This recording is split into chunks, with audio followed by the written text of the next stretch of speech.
freaking barbecue. Got stressed out. All right, you guys all ready? Ready, dudes and dudettes? Tonight, thank you again for welcoming to another segment of BARB 2021 managers. Tonight we have the pleasure of hosting a team that joined the league in 2011. Has not made the playoffs yet. Came up just 1 or 2 or 1.5 games short of hitting the playoffs, and that's without ever updating the manager card all last season, not even once. So I'd like to welcome Clovis Krauts manager Alex Kaufman onto the line. Any words there for you, Jeff? Alex. Go for it, Alex. How's it going, man? Anthony, how's it going?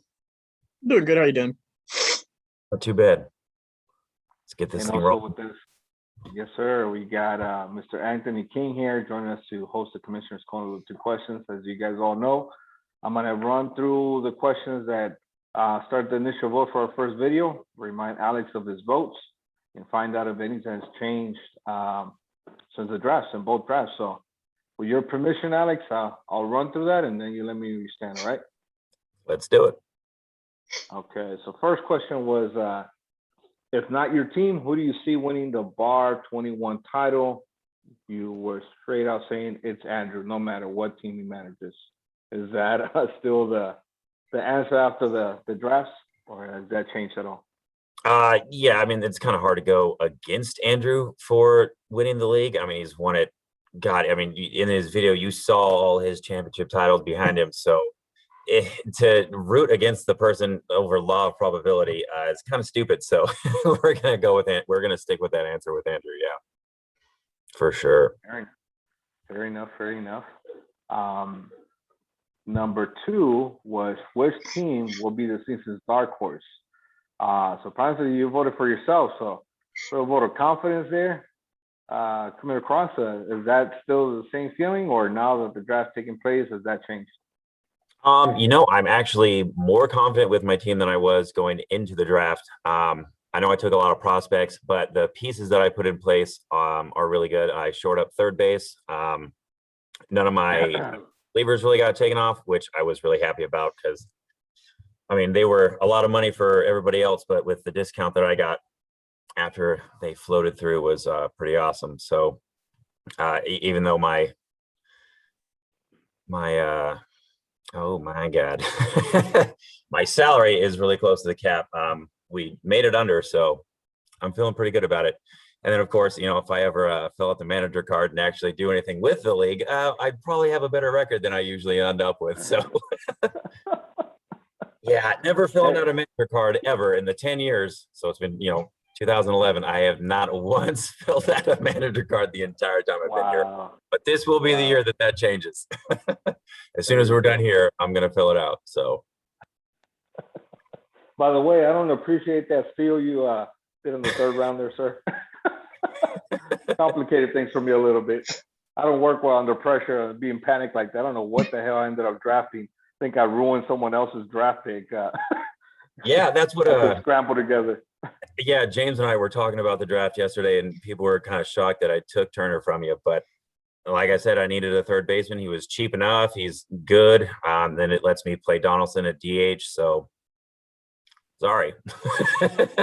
I was trying to get third basemans from everybody. I tried to trade with basically the entire league with somebody who I thought could help the team out, and it never worked out. So when Turner was there unprotected, that was my go-to after Fletcher was taken earlier than I would have taken him. So fair enough. It says the direction you're trying to take your team. That's what that came across. So like you mentioned, I think in other discussions, you were surprised how many people voted for you as a dark horse or even one of the favorites. And if you get a chance to see some of the upcoming videos, you'll be surprised on the positives that you've gotten so far. So thanks for that answer. Last question, though, which kind of makes me think, though, and I'm sure this has changed, because last question, who do you see underperforming or just not meeting expectations for the year? And you're really kind of yourself by saying, like all the goddamn time, it's going to be Clovis again that just fails. Yeah. So Turner. so there again, it deals with me actually doing what I need to do as the manager of my team. It's not just putting them out there and then okay, just run whatever the simulation's going to do. Let them do it. And I mean, I plan on doing it more this year. I mean, if I don't get a chance to, or just don't, then I guess we'll underperform as always. Let me ask you though something. I guess important that are you like James that needs that work with like three or four different monitors at the same time, like At computer school? monitors, just in work or general? No, this is the one laptop I'm on right now. Is just that's it, man. Okay. Gotcha. Cool. I'm just saying it's everything. I think we work with this mobile capable, mobile able. It's like you can Excel sheets, all that now, so you can easily update while you just well this, well that. Here you go, submit, and send. Yeah, and then I don't know. I mean, years past, I'm like 8 games under 500 as it is. What's the point at this juncture? But I'm gonna get up and go get something to drink. My mouth's getting dry. But I mean, after finishing a game, a couple of games out last year, it kind of gave me a reason to want to try. And then going back 4 or 5 years ago, I basically made the decision to actually give a shit when it comes to the draft and doing some homework and stuff. And so, I mean, I blew up my team pretty bad years ago, trading Kershaw out. So it didn't bother you that it didn't bother you that the 2 games you were behind on wasn't in New England. So James' team wasn't that so like it sure was. your BFF right there was just right there just yeah one manager card update. that yeah. I mean, I have only myself to blame, so I can't really be too mad at him. That's gonna be a good matchup to watch out for the season. And if whenever New England and Clovis match up, we'll see how that turns out. Coleman, appreciate your answers. With that, I'll pass it on to Commish King here for the Commissioner's Corners questions. All right. So Kaufman, me and Luis came up with 2 questions to ask everybody. They're all the same. First question: what do you see as your team's biggest strength and biggest weakness, whether it's strategy, gameplay, or team construction, anything like that? Boy, in the years past, I'd have to say it's my prospects. Even this year, I've got some pretty solid ones. I mean, I've got the number 1 in baseball, so I can't be too sad about that. My bullpen, I personally feel is the strongest that I've ever had, if ever. Weaknesses, my outfield's not great, and neither is my middle infield. Not super confident in their abilities, but we'll see. The rest of the team's pretty solid. Maybe we'll make the playoffs for the first time. Who knows? All right, and then I'll actually ask the league something that I think I brought up to Alex. So can you guys on the comments of this video or just reach out? Can you please explain to me why Roberto Osuna is still on your roster when he's not nowhere near baseball? Probably out there somewhere still beating his girlfriend, wife. Hey, why do you still have that guy on your team? He wouldn't be the first guy to come back after doing something like that. So yeah, if I have to drop him, I will. But we'll see. Someone will take him. You guys answer me. All right. Second 5 question. million there. Second question. If you were, let's say you're an MLB player, what is there a player past, present, that you would either maybe try to emulate the way you play after, or maybe the way that they play currently is how you would say that you have a similar play style? I don't know about play, but the attitude. And I remember hearing this question on Andrew's video, and then I went and thought about it quite a lot. And I was thinking, like, my first gut reaction was Mike Trout, because he's on my team. I do play outfield with the softball league that I used to play in before COVID. But I like his character more than his play style. I mean, he plays awesome, except in the clutch, right? But we all know that. But the guy he is who I like like my son growing up and people growing up as Angel fans, or just, fans of baseball in general, get to see him play and who he is as a person. He's not a dick. He's not swearing at the umpire. He's not bat flipping, doing all that stupid crap. But my second answer was JT Snow, because when I was little, I played first base in Little League, and he was the first baseman for the Angels for a couple of years when I was a kid. And then when he left to go to the Dodgers, yeah, I cried pretty hard at that one. But then I was thinking about it, and then I realized I was more of a David Fletcher. I'm not the best one. I'm not the strongest one, but I give it 100% every time I go out there, and no one's going to tell me any different. All right. Nice. All right. Well, that's it for me. Luis, you've got one more thing, and then we're gonna wrap up. Oh yeah. So surprise question for you. I think we kind of touched on it earlier. But this year we've seen a way heck of a more involvement from your end.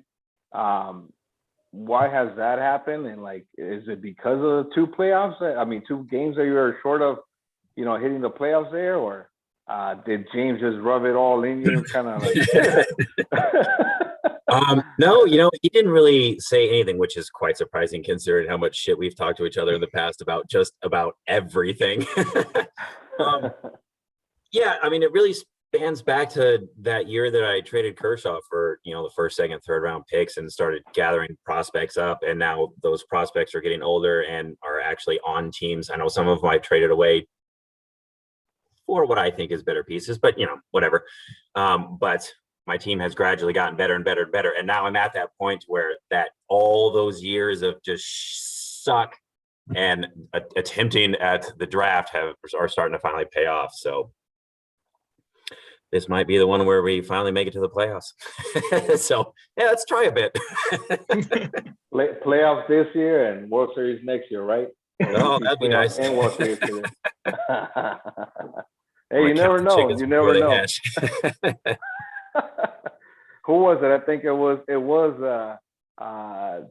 Frostbite Foes that felt like they jinxed themselves in their first video once they started pointing out to all their titles. So smart move on Alex not to do that. And one of the other things was actually involved Andrew when he sent that email out to everybody and was like, wow, I hope I don't play Clovis in the playoffs. And I went through and looked at that series, and yeah, my team worked his pretty well. So it's like, wow, geez, end of the year we can keep up with Andrew. We can keep up with him in the playoffs once in a while. There you go. Well, Anthony, So thanks, anything else on your end? No, I'm glad that I'm glad to see Alex, involved a bit more. I think his team's pretty decent. I think his team's pretty good. So, given the divisions, I think he's got a pretty decent shot. He's in the tough division from what I've seen and whatnot. So I think he can hang though. So I mean, we'll see. I think his rotation's pretty good. So let's just hope for the best, right? I'm wondering if at any point you were just trying to mimic the Angels.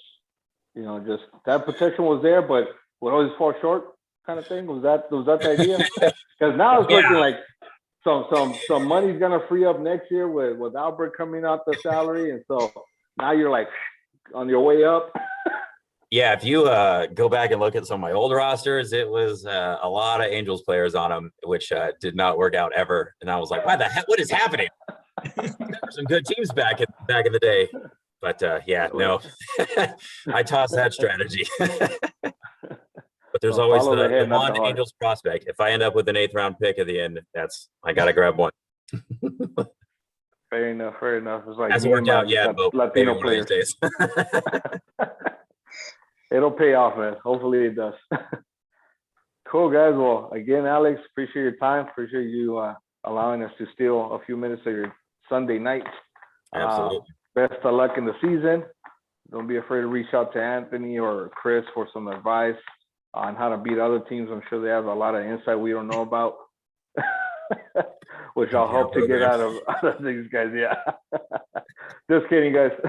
Want to start rumors there. Please don't. No, until next segment, fellas. Appreciate it again. You guys have a good night. We'll definitely be in touch, man. Take it easy. You too. Thank you.